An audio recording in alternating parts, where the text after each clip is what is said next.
See so many familiar and new faces here today. Yes, Joy Fingers. Let me go ahead and share my screen. One second.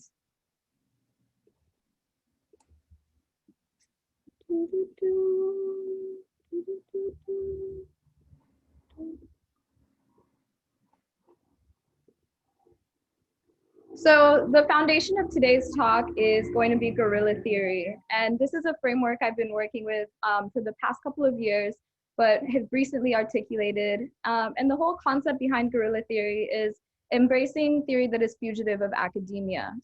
So much of academia has a heavy burden of proof, and guerrilla theory affirms conversation as the highest mode of theory and lived experience rather than the burden of proof that a lot of academic spaces hold to their core. So to start off, I want to show y'all a bit of a timeline of my digital research and theorizing. I began researching things in the digital realm in 2016 with a project called #DigitalDiaspora that traveled to different places around Africa and the diaspora and mapped how young creatives were articulating new identities online. And that project evolved into Afro-presentism, which is a term I coined alongside a Ghanaian curator, Nanase Kwadwo, in 2017, which I defined at the time as a genre fusing archival, documentary, and fine arts on and through new media in the articulation of an Afrofuturist lived reality. My conceptualization of Afro-presentism has evolved a lot since, and we'll get into that later on in the presentation. But 2017 is really what brought this concept into being. So in 2018, I started a hashtag campaign called #Divest from Instagram, which is a campaign to encourage Black queer content creators to divest their work from IG in response to a surveillance capitalist environment. So essentially, I went from thinking that Instagram was this wonderful, cool, healing, connected platform to feeling more deeply critical of it as the platform changed under Facebook's ownership.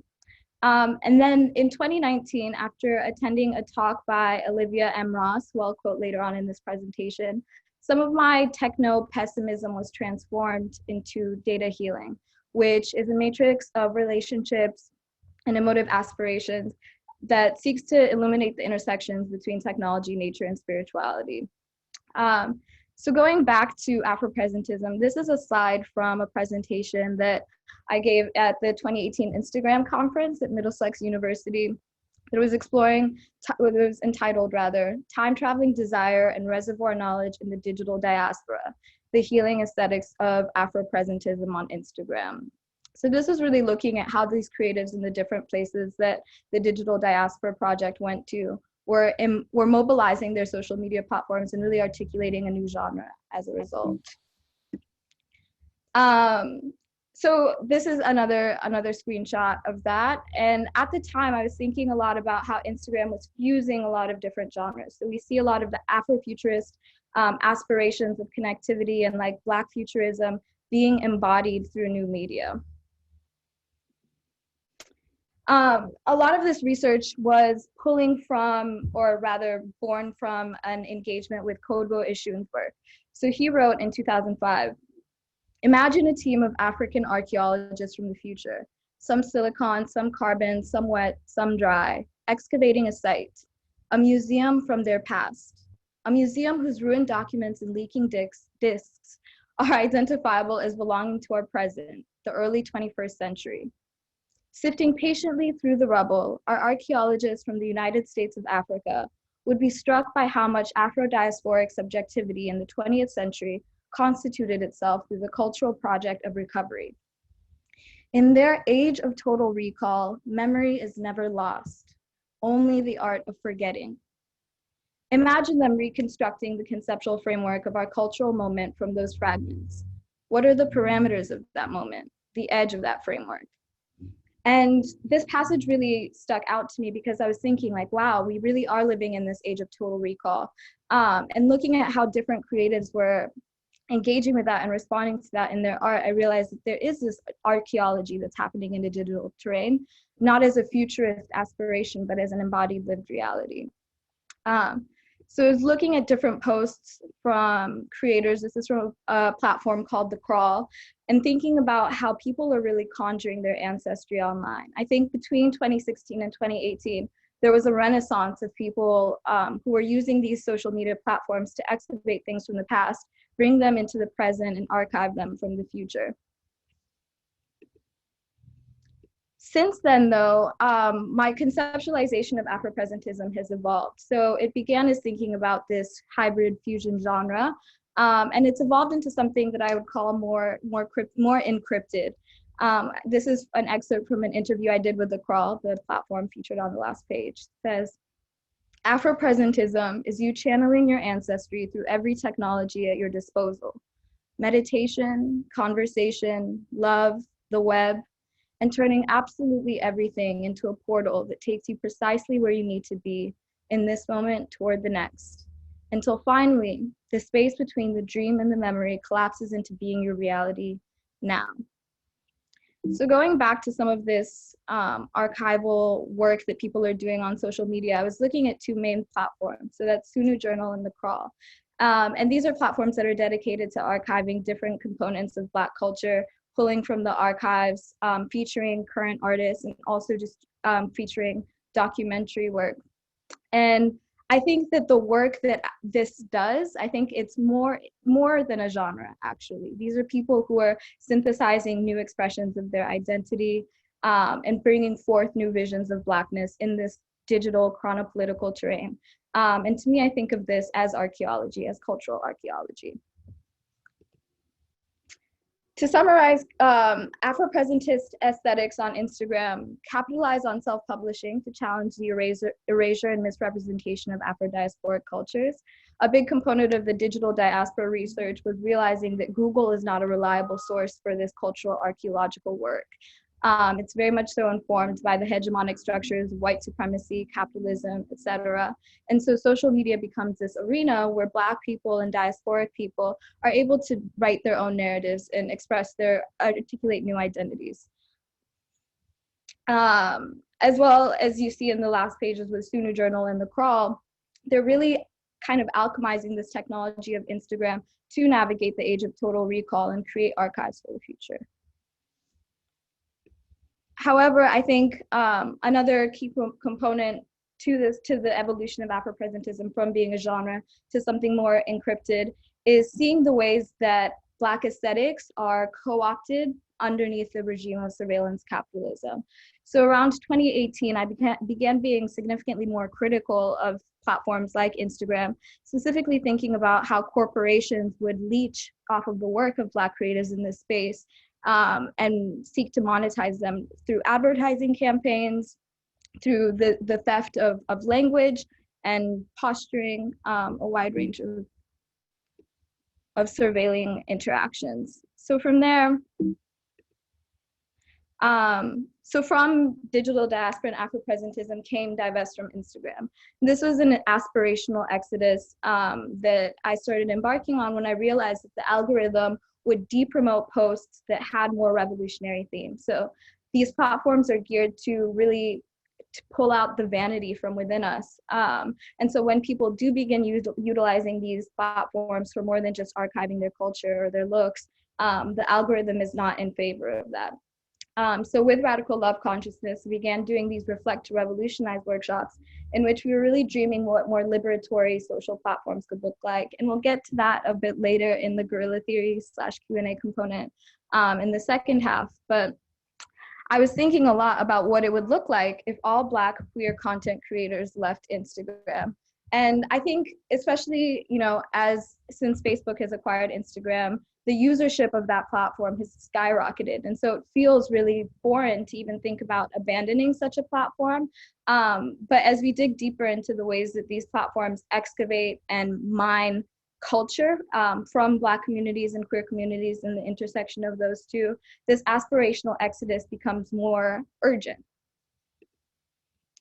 In 2019, I started dreaming up what data demands could look like. So yes, we are all on these platforms. What does it look like to be on these platforms and make demands that these platforms compensate us for our labor, give us access to our own data, and really inform us of the ways that using it and being used by it. Because I remember I looked up, there's an option in Instagram to download your own data.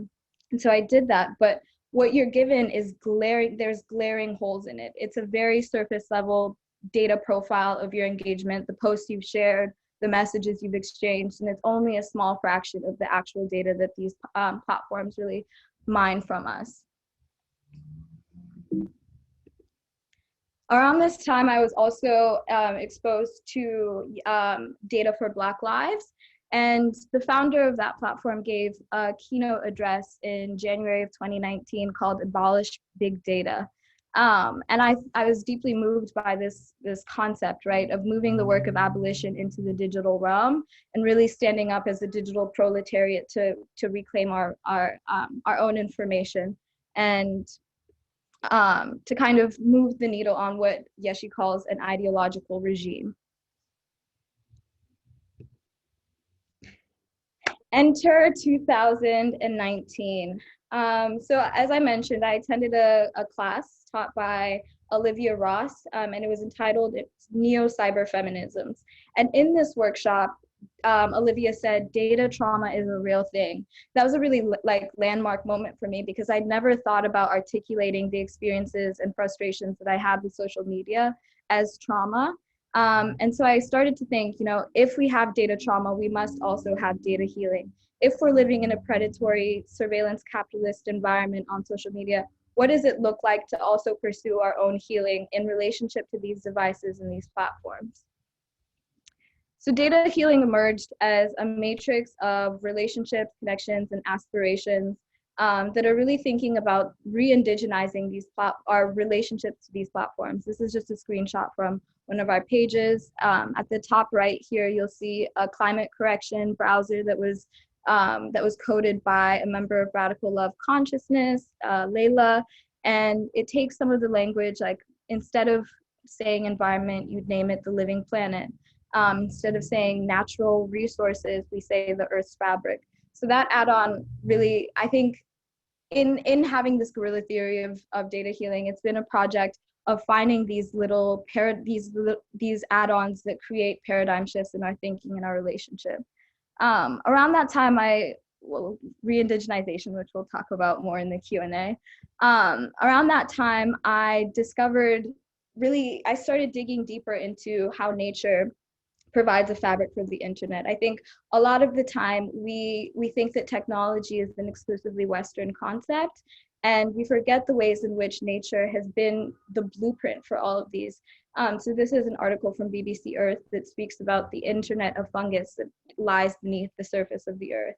And it got me into thinking like, wow, what does it look like to reclaim indigenous connections to the land and connections to one another as technologies that we can wield and mobilize to have this project of data healing happen in our own lives. Another project or article I came across was by Matteo Pasquinelli, who wrote this article on 3,000 years of algorithmic rituals, the emergence of AI from the computation of space. And in this article, he speaks about how algorithms are not confined to mathematics. The Chinese, for example, use the word shu, meaning rule, process, or stratagem, both for mathematics and martial arts. In the end, the term algorithm has come to mean any process of systemic calculation that is a process that could be carried out automatically. Today, principally because of the influence of computing, the idea of finiteness has entered into the meaning of algorithm as an essential element, distinguishing it from vaguer notions such as process, method, or technique. And I think while it's necessary to kind of re-envision the way we use and think about the word algorithms, because indigenous societies, as you see in this passage, have been using algorithms in spirituality, in civic planning, in a wide range of arenas. You see algorithms come up, and the more we're able to broaden our scope of what we think algorithms refer to, the more we can dig into indigenous wisdom and realize its presence.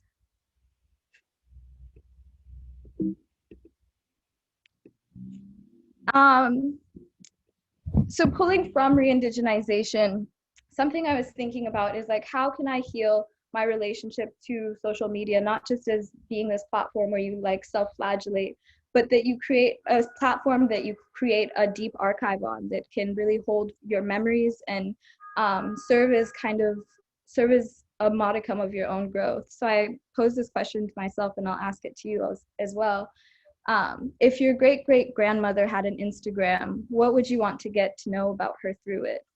And I said, I'd want to see who and what she loved. I'd want to see her face, her words, how they changed over time, the details of daily life that brought her joy, the way she evolved, and the things that were difficult for her to process. I ask myself this question here because I find myself constantly needing to recontextualize what I do online, to remember that what I share is a techno fossil, of which fragments will make it into the hands and air drives of generations to come. To me, presentism, the subgenre born from Afro-presentism, which encompasses all people from all diasporas, is this process of recontextualization. So if I had to summarize, the intersection between Afro-presentism and data healing, and even divest from Instagram, it is these subtle recontextualizations and thinking about presentism being more than a genre, but really a verb, a mode of interacting in the world, and thinking about presentism being coding itself. And I think that presentism really is an invitation to reclaim our quotidian lived experience, the daily moments, the small moments that we share in connectivity with others as a technology, as an algorithm, as something that transcends the surveillance capitalist environment that we're in. Yes.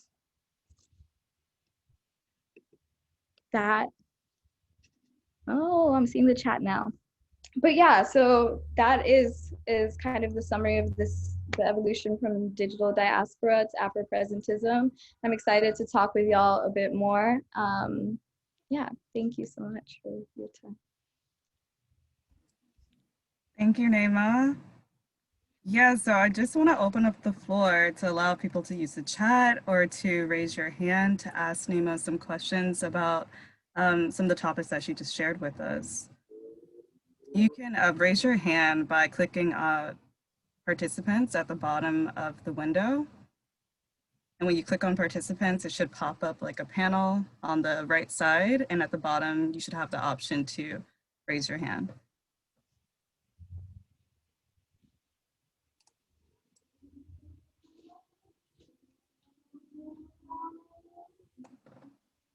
I also want to repose that question, yes, to whoever said presentist ways of being were being widely practiced by our ancestors. That's definitely it, right? So before we had phones and computers and all of these devices, presentism was the modicum. It's like presentism is going out to farm. Presentism is making life more possible for yourself and the people who will follow you.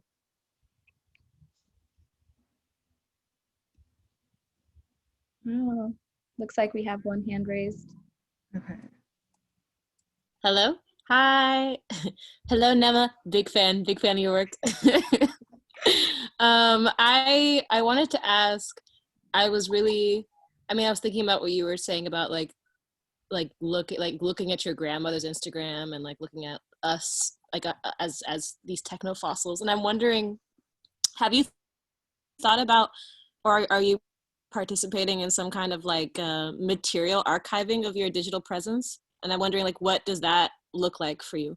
Yeah, something I've thought about is like printing out posts. I have this pipe dream of publishing a book that's just screenshot, because I think some of it is kind of just like flipping things on its head and being like, what we do and share is work, and is this photo book, and how can we materialize these things that could be taken away from us at any moment? Because something that I'm conscious of is that if Instagram just collapses or it becomes obsolete, what will happen to our archives then? And so yeah, that's the pipe dream. But I also, prior to all of this digital diaspora stuff, was doing a lot of work in archiving my own family's photographic archives, and thinking that question came up after I found a picture of my great grandma, and I was like, oh, this is actually kind of wild. I guess I'm someone's great great grandma. But yeah, I think the material has to go hand in hand with this digital because of the ephemerality of our digital landscape. We have another question in the chat from Cousin D. Cousin D says, could you also hook us up with the post remedial language? And thank you for your presentation and work as well. Yeah, yes, I will share that add-on with y'all. I'll see if there's a way to like email everyone, or maybe I'll take a moment and find the link and send it in the chat. But that the climate correction plugin like changed the game for me. It made me think of how just small interventions like that can completely transform like the digital space and how we navigate it. Because language is also like programming, right? We talk about programming languages, but like the English language itself is the coded system of a colonial empire that has just become like standardized globally. But it has a lot of bias embedded within it. We have a question from Livia. Livia says, thank you. This is so wonderful and brilliant. I would love to know your thoughts about decolonizing archives. Yeah, I have a bit of a tenuous relationship with the word decolonize. I think it's become mobilized really like very widely. But it's like, how do you decolonize something when the whole system, like what happens after decolonization? You decolonize and then what are you left with?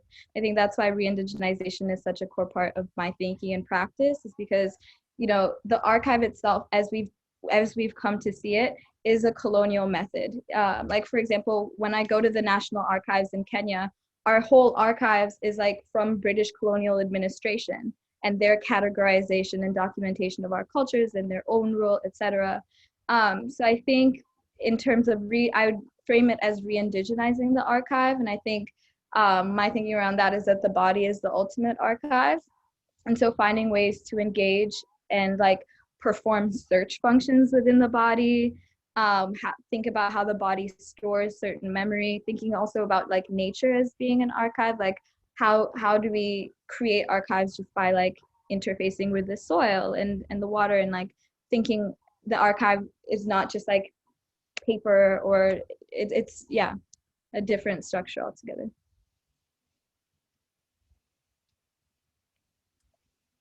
So I would like to add a question while we're letting people gather their thoughts. Can you describe what your visions are for a liberated digital landscape? And what does that look like? What does that feel like? Wow. Yeah, that's a question I'd also love to pose to the group. So if anyone has answers of their own, I'd love to hear those. For me, there's one platform that exists that I'd like to shout out, Arena. It's a thought bookmarking platform that has no likes and no advertising or like predatory algorithms. And I love that because it's just like putting building blocks of any kind. You can put PDFs, links, et cetera, et cetera. There's also a data healing arena channel. If any of y'all are already on it, you should definitely, you know, slide in there. But to me, a liberatory platform, first of all, my data wouldn't be sold. I would be able to, I'd be able to like see what's really happening around the world, like some sort of like kind of like Twitter. I imagine I actually had an app idea. If any coders in here, honestly, if someone wanted to even sniff this one, go for it, because I don't have the bandwidth right now. But envisioning like a mapped platform where you can like travel around the globe and like click a specific place, and then like what's actually happening there will pop up, and you have like opportunities to connect with people. And it would be a space where people could come together to create new things.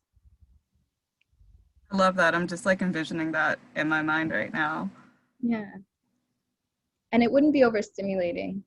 Yeah. Because I feel like a big part of our environment now is just like this limitlessness of content that is so taxing on the mind. Yeah.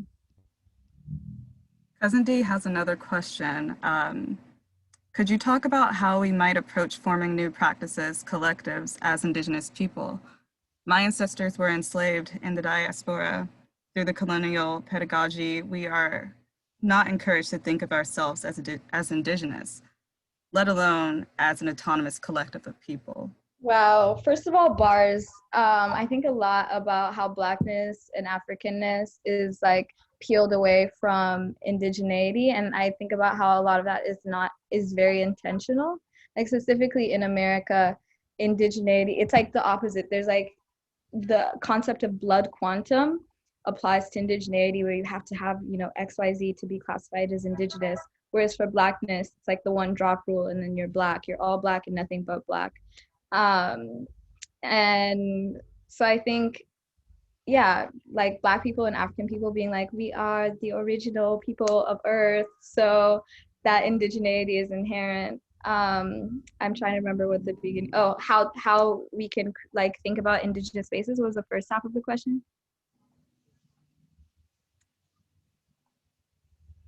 Could you talk about how we might approach forming new practices and collectives as Oh, Indigenous people?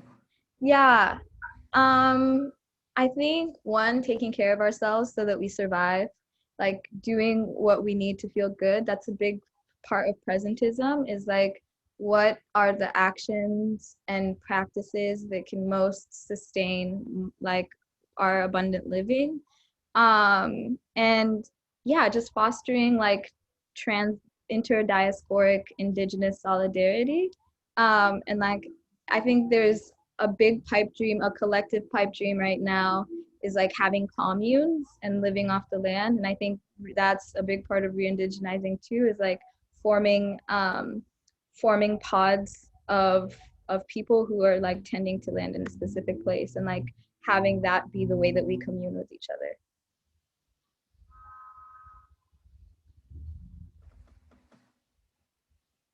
We have a lot of questions in the chat. I'm getting a little bit lost, which is a good thing. Is a good thing. Well, we have some responses to the question earlier about liberated digital landscape, so I can share that. My visions for a liberated digital landscape is not only those who want to be online have the access and ability to be online safely, but it also involves a lot of communal building and creating. So speaking to like what you just mentioned. Someone said networks that we control and own, and not having our information in the hands of huge places. Yeah, Yeah, I mean, I think a big part of it is also just not knowing how much of our information exists. There's like this very intentional like obscurity between us and our data bodies, but they're out there. And another thing that Olivia speaks about, and Tabitha Razair speaks about, and a lot of technologists are speaking about in general, is that it does, like, our data is not in the cloud. It's very much so on Earth, like in data farms, and like and underground in these like sub fiber optic cables. Yeah. our plan is to find and categorize the people creating culture and history in our present time. And there's access to a platform where we exchange experiences. Hearing you say that makes me very proud of this project. From Julia. Hi, Julia.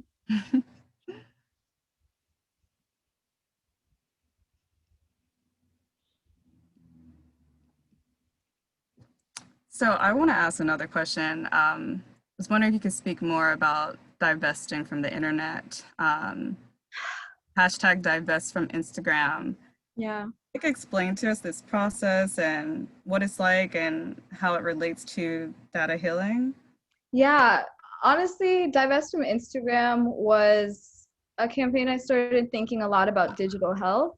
Like, it was the product of having one too many manic episodes about the internet and spiraling about surveillance and like ads being too precise. And it was like, okay, first of all, I'm doing a lot of free work on here. I'm still broke. Instagram's making all of this money. The more work I put in, the more valuable the platform is, the data is. And so I was like, what does it look like to take like similar to a labor strike, being like, we will no longer work for you because this is not working for us. And I still think that's something that needs to happen. I think it'll take a big collective consensus and push to do that, because the unfortunate fact is, like, unless you're very well resourced, otherwise it can be difficult to leave these social platforms, which for people who are in gig markets or doing freelance work, like, your opportunities are tied to that space, your networks are tied to that space. And at the time it worked out for me because I was doing a lot of connective work offline. But then when I went back to doing freelancing, I was like, oh, this I don't have the privileges in this moment to like stick to this. It's kind of, yeah, it's kind of like canceling your Amazon subscription. It's like a lot easier said than done, but it's necessary.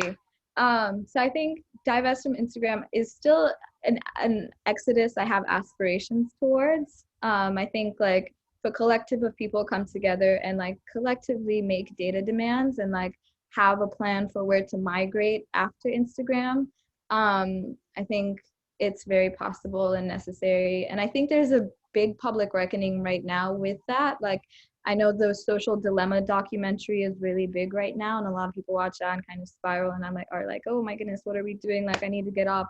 Everyone's deleting their apps and stuff, but it's an abusive relationship and it's an addictive relationship. So you leave, you come back, you leave, you come back. And so unless we have something to move towards and like are really able to embody presentism, it's a challenge. But yeah. Yeah, I relate to so much of what you just said. Because being on social media just gives you like that anxiety and you want to get away from it. And as soon as you get away from it, you want to go back to it. Uh, Mhm. yes, it's very addictive.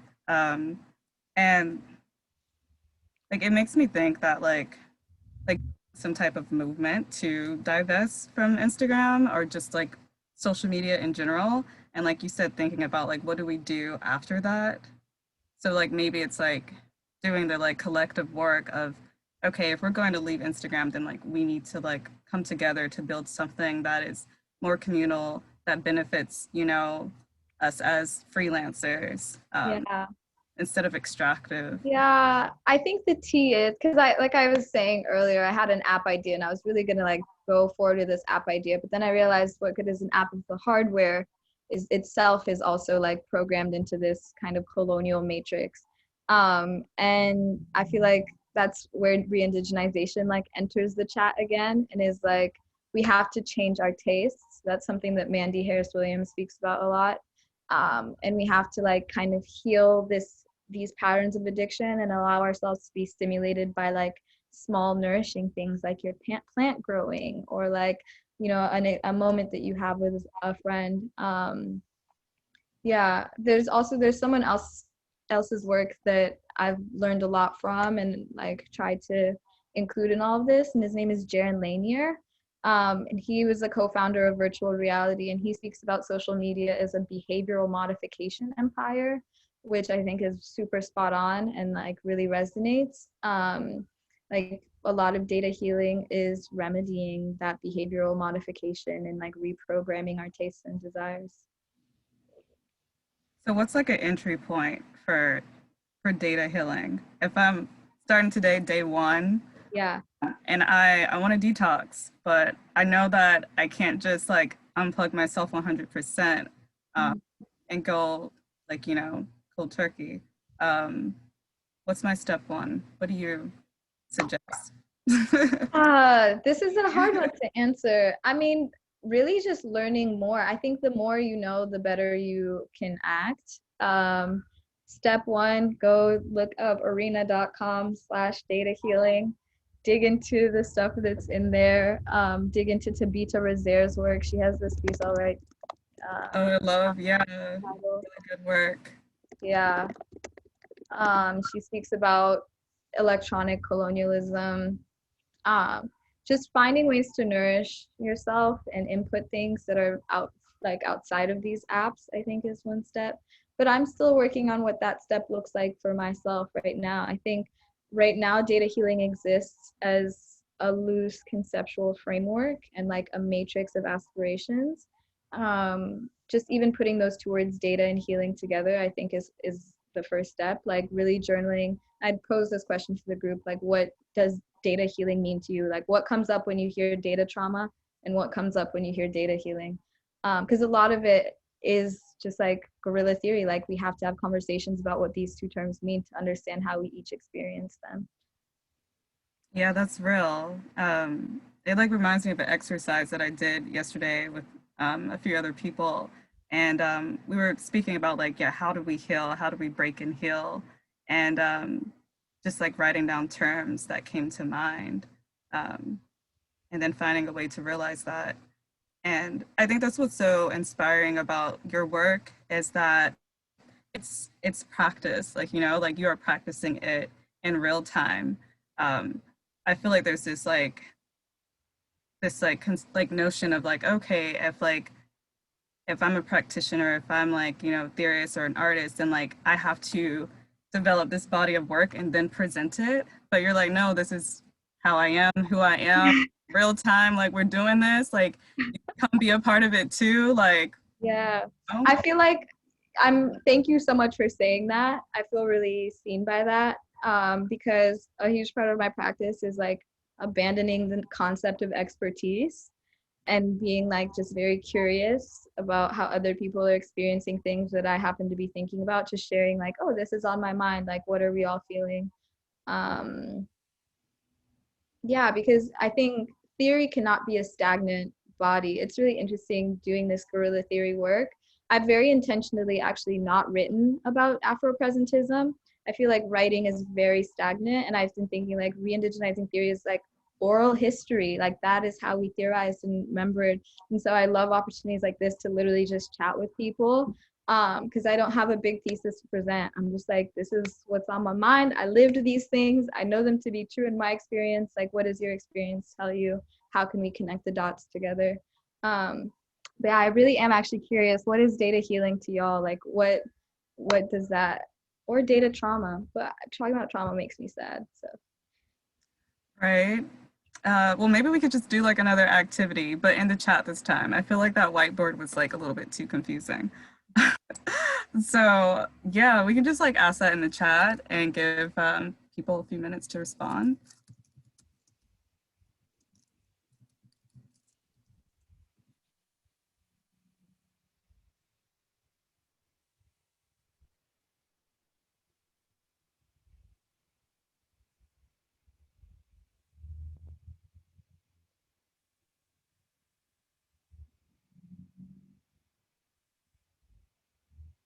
mm.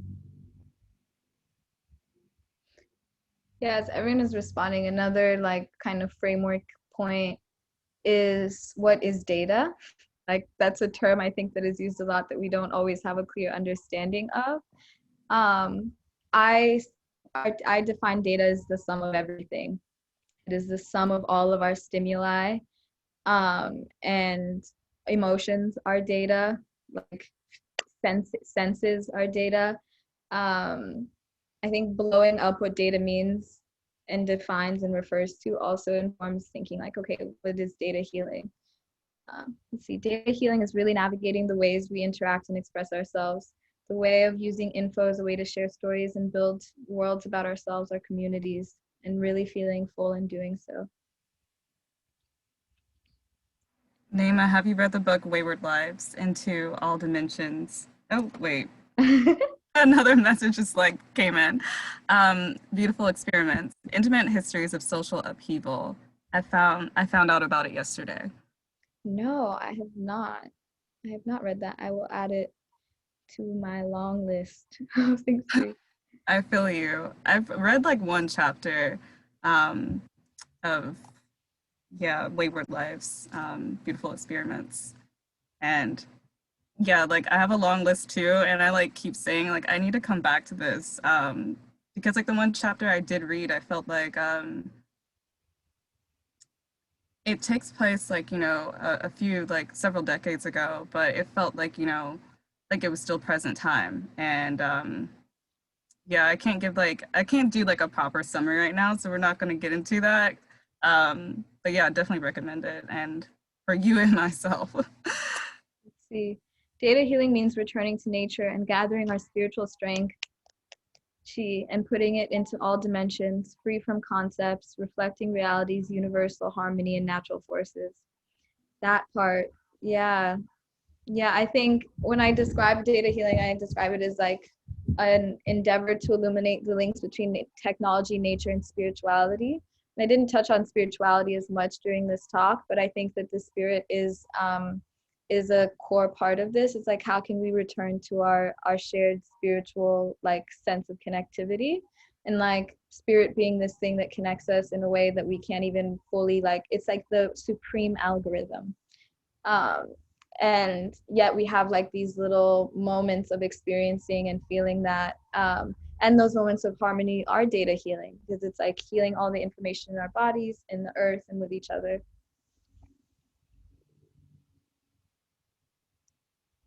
I love that you describe algorithms and like, and relating it to spirituality. Especially because like people have this idea that AI is going to become a god, but I'm like spirituality, you know, it's Mhm. pretty like an algorithm, just like you said. Yeah, I mean, AI is trying to approximate the mysticism of like of life force, right? We think about those like robots that you see crawling around and like trying to get things to move. That's trying to recreate the spirit, and it becomes very existential, because it's like, for example, when someone passes away, you see their body and you wonder what's missing from it, you know? And it's spirit. It's that activation of like living force, that we can only, it's like an asymptotic curve. We can only approach it so close, but we can never actually reach that point. There's so many questions. I want to make sure we get them in before we hit the 4 o'clock hour. I think I would add that data warfare into the framework.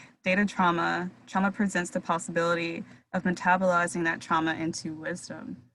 That it feels Mhm. like data is also being weaponized for control, destruction, predation upon indigenous and working people. Surviving that warfare creates data trauma. Absolutely.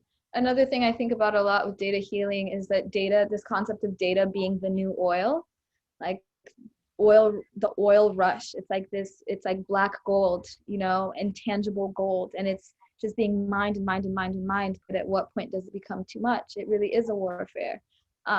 When you're being surveilled and like commodified and made to commodify yourself. Yeah, and I think like the issue, like I was watching these documentaries on like the social media dilemma and then another one, capitalism on Netflix, and they don't address like the core root of the problem of capitalism, which is slavery. How can you try to resolve an issue and like why are you so surprised that this system is extractive and exploitive when it comes from slavery and you're ignoring that fact, so there's no way to find some resolve here, if you can't address the root of the issue. Mhm. Absolutely. I think part of this whole AI rush, it's like we want to make things that will be subservient to us. And yet there's this looming fear that they will become more powerful than us. And I think that's a relationship tension that does really stem from slavery, is this over reliance need for domination and subservience underlaid by like a deep fear. Um,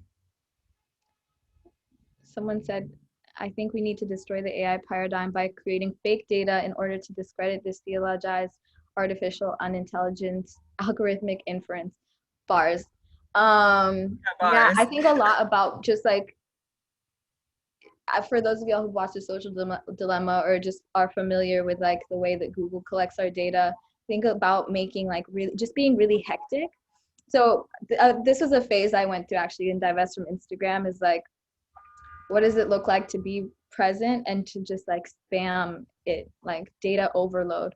Because I was reading about how there's a point at which there's so much data that the data becomes valueless, because you can't possibly like scan or deduce like any logical inferences from it. And I think that could be a predecessor or a pathway to divest from Instagram, is like having everyone just go so hard, posting the most random unconnected things, and creating this like just like data bomb. I love that. Put that on the arena board. Let's go. A lot to add to that. Let's see if there are any last questions. Well, if there isn't a last question, I would like to ask, could you explain to us guerrilla theory and being a guerrilla theorist? Yeah, guerrilla theory emerged from me having a lot of academic trauma.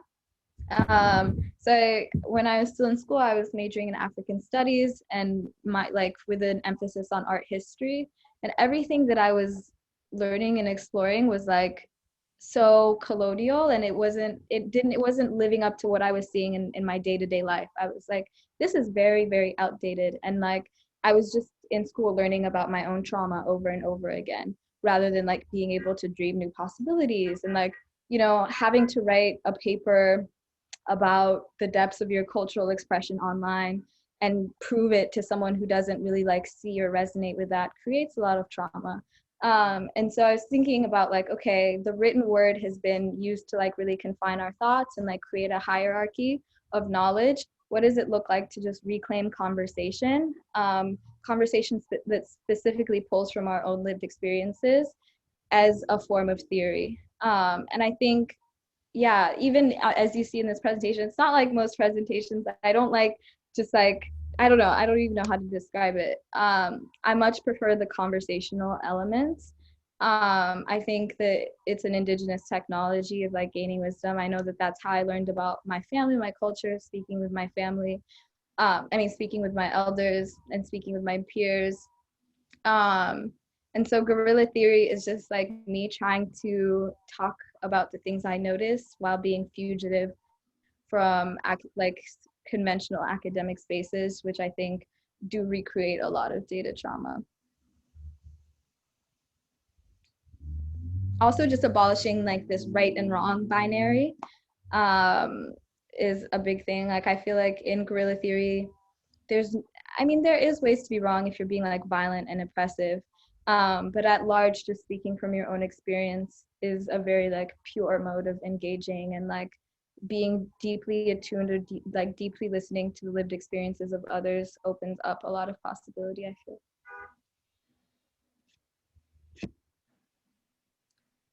Yeah, I love that we're ending on that note because that is like where like the whole idea for Black Beyond came from. It's trying to take like resources from institutions and then put them into the community that doesn't have access to them. Like, how can we how can we educate ourselves outside of this system and unlearn from this system? So yeah, I'm really inspired by your work, as all of our participants are today. Um, I want to thank you for joining us and for sharing your work with us. Yeah, and I also want to give thanks to the Cloud Salon team as well. Richard Thay, Sheen, Sven Travis, the graphic designers, Richard Thay from Cloud Salon, T. Toper, Jahara Pearl, Livia Foldes, and myself from Black Beyond. Our program coordinator, Sam Morrison, and of course, support from the Design and Technology program, John Sharp and Melanie Crean. While I'm like closing out, Neema, if you want to like drop anything in the chat so that people can continue to follow your work. Yeah, Board. let me share the data healing. Oh, nice.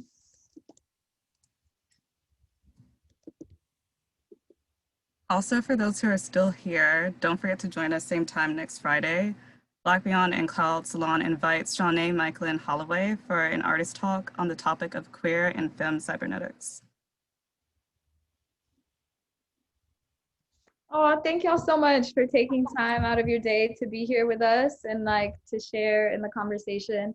Yeah, I'm really grateful to Black Beyond and everyone who is like putting this together for creating a platform for this to be possible. Yeah, I really hope to connect with you all, to continue connecting with y'all. Oh, I guess let me drop my website as well.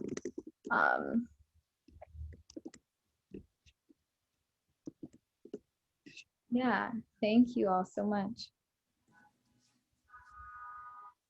Should we play the song again? Just for those who are still in the room. We can let that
Me and my bear. What is the bear's name? Hey, I haven't named it yet. I have to find a name. Yeah, how long have you had it? Only like a month. Okay. Yeah. I just got it recently because I just wanted a cuddle buddy. Yo, honestly, I've been like going in my closet and getting out my old teddy bears. Even Right? from, like, you know, that one ex you like don't want to think of, but yeah, this quarantine is like crazy. Love So that I we. feel that. Okay. Yeah, we can dip whenever you want to. I feel like, Yeah. Beautiful. well, thank Thank you. y'all. Bye. Yeah.